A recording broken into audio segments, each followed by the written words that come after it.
Hi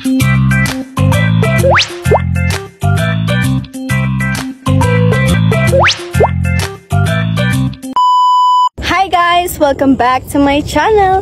So ngayon... Wow naman! Wow! Wow! Hey, stop! Anong ginawa mo? Nagtapon. Bakit? Bawal ba? Nagtapon ng basura? Hindi mo ba alam na malaki ang magiging epekto niyan sa ating kapaligiran? Huh?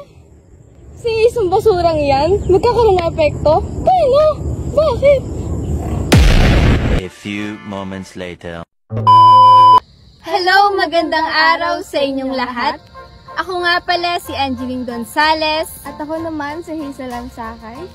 At ngayon, narito kami upang makipagpanayam Sa ilan sa mga tao dito sa Barangay Mataas na Bayan.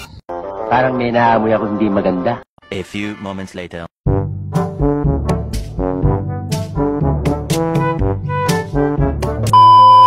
Magandang araw, Mr. Villalobos. Nandito kami upang magtanong ng ilan sa mga nagiging problema ng inyong lugar. Mga nagiging problema dito sa aming barangay, tulad ng malubhang pagbaha at saka paglutang ng mga basura. Ano po sa tingin niyo yung mga sanhi na nagdudulot ng pagbaha? Ang mga alam ko nagiging sanhi dito ay tulad ng mga pagtatapon ng mga ilang basura sa lagnas at saka yung pagkakaroon ng quarry doon sa aming ilang. Paglutang ng mga basura at bunot sa baha. Saka pagkakaroon ng landslide. Sa tingin ko, mali ang pagtatapon nila ng basura. Based on the responses of many interviewees, the most common issues identified were flooding and the widespread scattering of waste.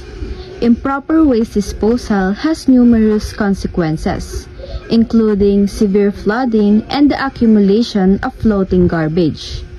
These conditions pose significant risks to the health and well-being of the community. This problem causes many bad effects on people, the community, and the environment. Some get sick because of pollution and dirty surroundings, while others lose their homes due to flooding and poor waste disposal. In the worst cases, lives lost. That's why it's very important to find solutions and prevent these problems. A few inches later. But here's the good news. We can change this. Proper waste disposal is a simple yet powerful solution. We encouraging all of you to help ourselves to have a clean, fresh, and healthy environment.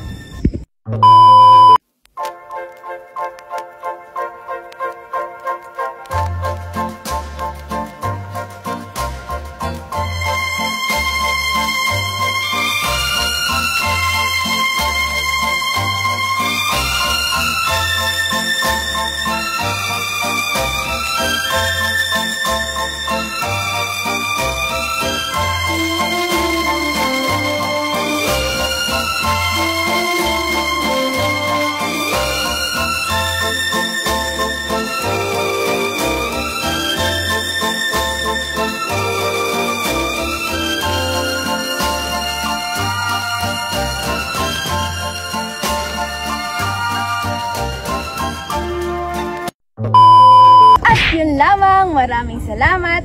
Always remember That green is cool, fresh is fun, safe for everyone.